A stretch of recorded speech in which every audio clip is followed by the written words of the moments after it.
Bien, bonjour à toutes et à tous. Bonjour, chers camarades. Je suis avec Thomas Porte, Béranger Cernon, Jérôme Le Gavre, député de France Insoumise. Ah, je n'avais pas vu que tu étais là. Je crois que tu parlais à part. Bon, mais je crois que tu parles aussi à part pour ton... Voilà, pour la question de la dissolution, notamment de la jeune garde. Je suis venu évidemment apporter tout mon soutien et toute ma solidarité aux deux camarades de Révolution Permanente, dont son porte-parole, Anas Kazib, également syndicaliste. En venant ici, j'apporte ma solidarité non seulement à eux, mais aussi aux centaines de personnes qui, depuis un an, sont traînées devant les tribunaux pour apologie de terrorisme. Ils sont des centaines qui n'ont pas toujours la chance d'avoir une telle mobilisation pour s'opposer à cette calomnie et à cette attaque de la justice. Évidemment, nous savons de quoi il s'agit. De quoi on les accuse? De quoi on nous accuse aussi, puisque dans ces centaines de personnes, il y a eu Mathilde Panot, ça a été classé sans suite, mais il y a aussi Rima Hassan, qui n'est pas encore classée sans suite. On nous accuse tout simplement de ne pas avoir accepté la version imposée par Netanyahou, c'est-à-dire l'idée que depuis le 7 octobre, depuis les massacres du 7 octobre, quelle que soit la critique évidente que nous faisons sur ces massacres, eh bien nous serions face à une guerre de religion, une guerre de civilisation, entre le bien et le mal, entre les ténèbres et la lumière, pour reprendre les paroles de Netanyahou, entre le monde judéo-chrétien et le monde arabo-musulman. Ça fait maintenant des années que ça sert à cacher les guerres impérialistes, à cacher les guerres coloniales, à cacher les guerres et l'action de Jérusalem et d'Israël, c'est-à-dire celle d'une politique d'apartheid généralisée, celle d'une politique de colonisation et celle aujourd'hui d'élimination d'un peuple, le peuple palestinien. C'est de cela qu'il s'agit et c'est cela qui nous est reproché. Alors oui, disons-le une fois encore, dans le génocide en cours à Gaza, dans la colonisation en Cisjordanie, dans le fait de s'attaquer aux pays de la région, Liban, Syrie, Iran, il n'y a pas là la question d'une sécurité pour Israël qui serait menacée. Il y a la volonté d'en finir avec le peuple palestinien. Et d'ailleurs, pour ceux qui en doutent encore, regardez ce qui s'est passé en septembre 2023, un mois avant le 7 octobre, à l'Assemblée générale de l'ONU, où Netanyahou vient avec une carte de la région. Et cette carte de la région, Gaza et Cisjordanie sont devenues des entités israéliennes. Donc l'objectif, il est clair.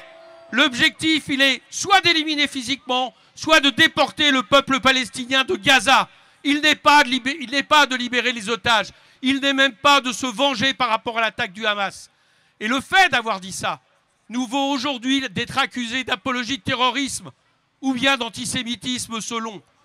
Eh bien, nous récusons totalement cette vision du monde. Et nous le disons aujourd'hui, la France doit revenir à une position non alignée par rapport à ce qui se passe en Israël. Alors oui, nous exigeons du gouvernement français, sans trop d'illusions, mais nous exigeons du gouvernement français qu'il fasse en sorte qu'il y ait une rupture des accords entre l'Union européenne et Israël. Qu'il n'y ait évidemment plus la moindre arme vendue ou commercialisée avec Israël. Et de ce point de vue, je dois dire gloire aux dockers de la CGT qui ont empêché la livraison des armes. Qu'il y ait le boycott total de toute relation commerciale, économique, culturelle, sportive avec Israël, comme on l'a fait dans son temps par rapport à l'Afrique du Sud de l'apartheid. Et enfin qu'il y ait une reconnaissance de l'État palestinien sans préalable. Voilà tout ce que nous mettons sur la table, tout ce que pourrait faire la France au lieu de jouer au caniche de M. Trump et de M. Netanyahou. Pour toutes ces raisons, nous soutenons évidemment Anas Kazib et son camarade. Et je dois dire pour terminer que ce qui s'est passé ce matin à 9 h, c'est-à-dire le piteux report demandé par le parquet parce qu'il avait décidé de laisser une organisation, un groupuscule d'extrême droite qui s'était permis dans ses tweets de comparer le drapeau palestinien au drapeau nazi, qu'il a donné raison pour qu'il puisse mettre devant un tribunal nos camarades, dont Anas Kazib, et qu'ils l'ont fait en pensant qu'1 heure et demie de débat suffirait très certainement parce qu'ils ne savent pas que nous sommes le nombre, que nous sommes organisés, que nous savons nous défendre. Alors ils ont reporté à dans 1 an, mais ça montre leur faiblesse. Je voudrais terminer là-dessus. Camarades de Révolution Permanente, camarades du NPA qui êtes ici, vous savez que nous partageons ensemble le fait d'avoir dès le départ dénoncé ce qui se passait, c'est-à-dire le génocide en cours à Gaza. Et c'est pour ça que nous avons pris tous les mauvais coups.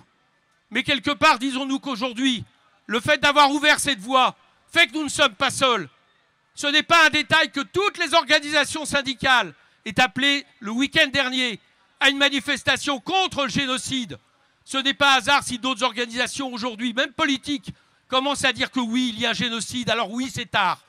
Oui, ça nous énerve qu'ils aient mis autant de temps. Oui, ça nous énerve même qu'à un moment donné, ils aient contribué au fait de nous soyons accusés, parfois sans rien dire, mais même parfois en unissant leur voix au système. Mais aujourd'hui, disons-le, nous ne sommes plus seuls. Nous sommes la majorité dans la population. Et ceux qui aujourd'hui sont du côté de Netanyahou, c'est l'extrême droite et les porte-paroles de Netanyahou. N'ayons pas peur, nous sommes le nombre, on va gagner. Relax pour Anax et ton camarade.